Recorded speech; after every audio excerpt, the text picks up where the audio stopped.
Chaldean Grammar, Chapter 9. We're going to talk about alterable verbs, or they're also called weak verbs. That's kind of the more common name for them, weak verbs. And there's three kinds: first weak, hollow, and third weak. So we'll talk about these. So as you studied in Chapter 5, way back then, the Chaldean verb generally has three radicals or root letters. We're going to learn some kind of technical terms in this chapter. The conjugations or paradigms presented thus far have been for regular, inalterable, or, quote, strong verbs. That's what they're called, strong verbs, because they don't have any weak letters. That is, verbs whose root letters do not include alep, waw, or yod, which are alterable or weak letters. Verbs whose roots do include any of these letters are often called weak because these letters tend to collapse during certain conjugations. So they kind of go away. Sometimes an alep will turn into a yod, or yod into an alep, or so on. Okay, so they take different forms. One form is when they're called first alep or first weak verb. So this is a Roman numeral 1, and this indicates that the first radical is alep or some other weak letter. So these are verbs where the first radical, the first of the three radicals, when the first one is one of these weak letters, especially alep, it's going to take a slightly different form. So let's take a look at this. The first class of alterable verbs is called first alep because the first radical is alep. There are no variations on the conjugation for this type of verb in the present and future tenses, as can be seen as follows. So they're exactly the same in the present and future. There's no problem. There's nothing special about them in these two tenses. So let's just take a look. Kachlen, kachlan. So this is to eat. And the root is achel, alep, kap, lamad. So in these tenses, it's exactly what you expect. You have the kap for the present tense. You have the root. So instead of k'odin, it's k'achlen. And all the rest is the same. Kachlen, kachlan, kachlet, kachlet, k'achel, k'achla, k'achluch, k'achlutun, k'achli. The only note here, and I will note this, it's worth saying, you are allowed to pronounce it k'achlen. You can make that alep kind of prominent, or you can just say kachlen. You can move the vowel to the kap. You can say kachlen or k'achlen, k'achlen. Either way is fine. Of course, if you want the subjunctive, remove the kap. And if you want to make the future, just put a bid. Pretty simple. And if you want to make the perfect, kachlenwa. It's all exactly the same. Nothing special. Here's the future tense, bid achlen, and so on. Nothing new here, nothing special. Thus far, the first alep verb is totally regular. In the past tense, though, things get weird. And the initial alep is dropped from pronunciation. So, if you want to make it past tense, the alep goes away. It is not pronounced. So it's not echelli, it's chelli. So that's why the alep is weak. It goes away just in the past tense conjugation. So if you remember the past tense of like uithli or qtalli, you pronounce all the root letters. Here, you do not pronounce the alep in the past tense. So I'm going to say it for you. Khilli, I ate. Khilluch, khillach, khille, khilla, khillan, khillochun, khille. That's what happens. The alep goes away. So it goes from k'achel, you hear the alep, to khilli, you no longer hear the alep. That's what makes it a weak verb. The past perfect is formed regularly by adding wa, just as you'd expect. Khil, wa, li. But again, the alep is still not pronounced. Khil wa li, khil wa luch, khil wa le, and so on. Exactly as you learned before. Now, this is the case not just for this particular verb to eat. It's with, this is going to happen with any verb that has an alep as its first radical. And there's a bunch of them in the vocab that you can practice with to let this sink in. Let's go to the second one. The second class of alterable verbs or weak verbs are called hollow. So a hollow verb is one where the second radical is the weak one. is an alap or a yod or a waw, and thus can drop out of pronunciation, leaving only the first and third standing. Let's talk about the word hollow. Why is it hollow? What is it that something is hollow? It means on the sides, on the outside, it's strong. In the middle, it's empty.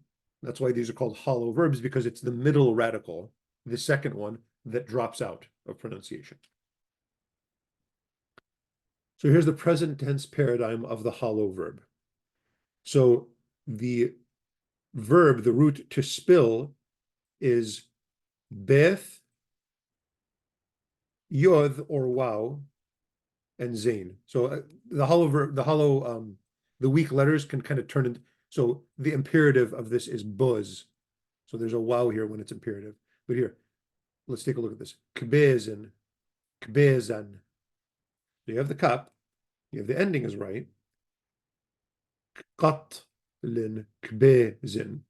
It's fairly regular. Okay, as you'd expect. There's not really much weird here. Kbezin, kbezan, kbezit, kbezat, kbayiz, kbeza, kbezuch, kbezutun, kbezi. Not bad, pretty close to what you'd expect. But it's the past tense again that shows that there's something weak. So you can make the subjunctive, all the rest are fine. It's the past tense that reveals the weakness of hollow verbs, and the medial or middle yod drops out because both of pronunciation and spelling. So how do I say I spilled bizly? The yod is just gone. Bizly, bizluch, bizlach, bizle, bizla, bizlan, bizlochen, bizle.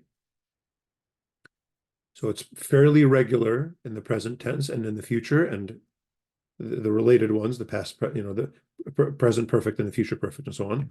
It's fairly regular here, but in the past tense, the weak radical, the middle radical, completely goes away. So he goes from kbayiz to biz.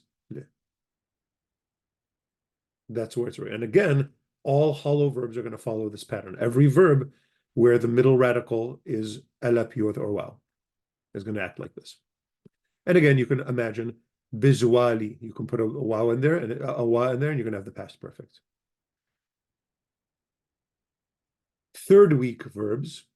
So where the third radical is a weak letter, in this case, it's the present and future tenses that reveal the irregularity of the root. So here, it's not the past tense, it's the present and future that are irregular, and that the final alap drops from pronunciation and spelling.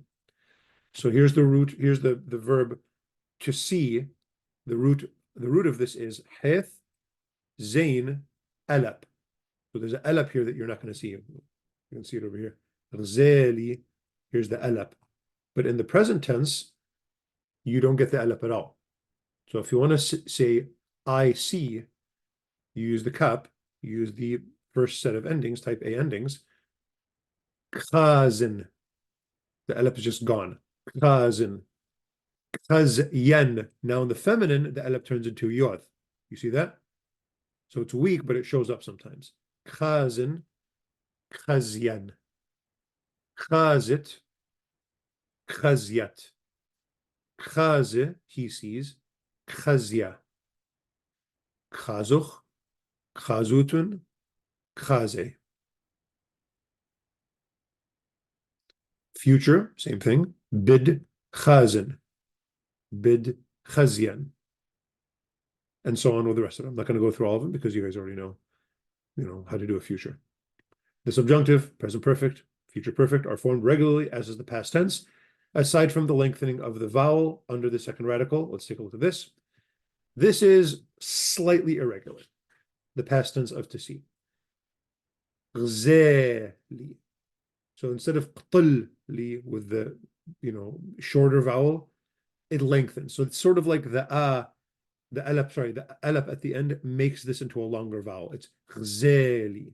It's not ghzli, like qtli, qtli.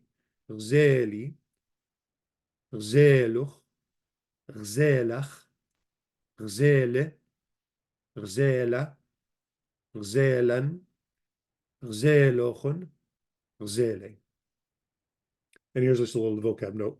The verb to see, oh, I saw, it also means to find. Oh, I found my phone. Gzeli, whatever. Okay? So these are the weak verbs. I'm giving you a bunch of examples of each type so that you can practice the different conjugations. So these first week are going to fit the pattern at the beginning of the chapter. So when you practice, you want to put these into that first pattern all the way at the beginning. Hollow verbs, there's a bunch of examples of hollow verbs you can practice with, conjugate them.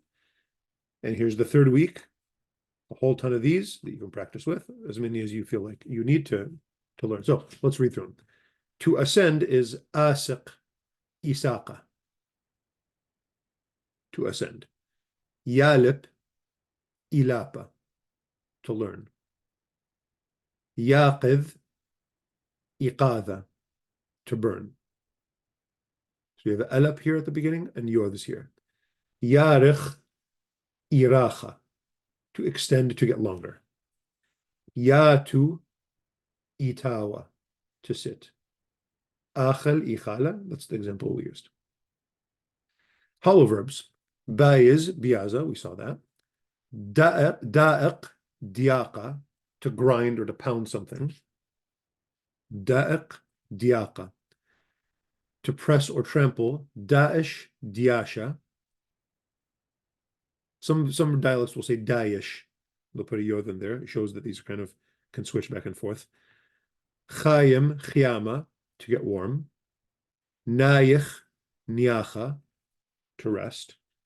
Payish, piasha. To remain. Sayim, siyama. To fast. Qayim, qiyama. To rise. It can mean like to stand up, but it could also mean to like rise from the dead. Qayir, qiyara. To cool. Mayith, miatha. To die. Third week verbs. Bache, bchaya. To build. Bane, bnaya. There are some dialects, let me just say this here. They use this verb to mean count. I think that's just wrong. The word for count is mane, minaya, but some dialects will make it bane, bnaya. When they're counting money, they'll say bnaya. I don't think that's quite correct. It's mnaya is the word for counting. Bnaya means building. Ba'e, ba'aya, to want. It could also mean to like or even to love. It can have kind of a flexible meaning. Gale, glaya, to reveal. Kale, klaya, it means to stop. Kare, kraya, to shorten. For something to become short. To make something short is a different version of that we'll learn in the later chapter. Sane, snaya, to hate. Are, raya, is to hold something. Chaze, we saw, zaya. Hate, htaya, is to sin.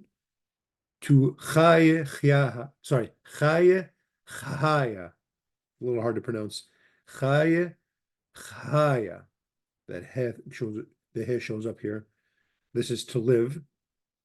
Sahe, shaya, to thirst. Share, sharoye, irregular infinitive here, is to begin or start something. Shate, shtaya, to drink. Conjugate as much as you can to let this sink in. Some of these examples, present tense, past tense. Okay, translating to English. Let me read some of these just for fun. Ghzali da'alma avi lette behra alahaya.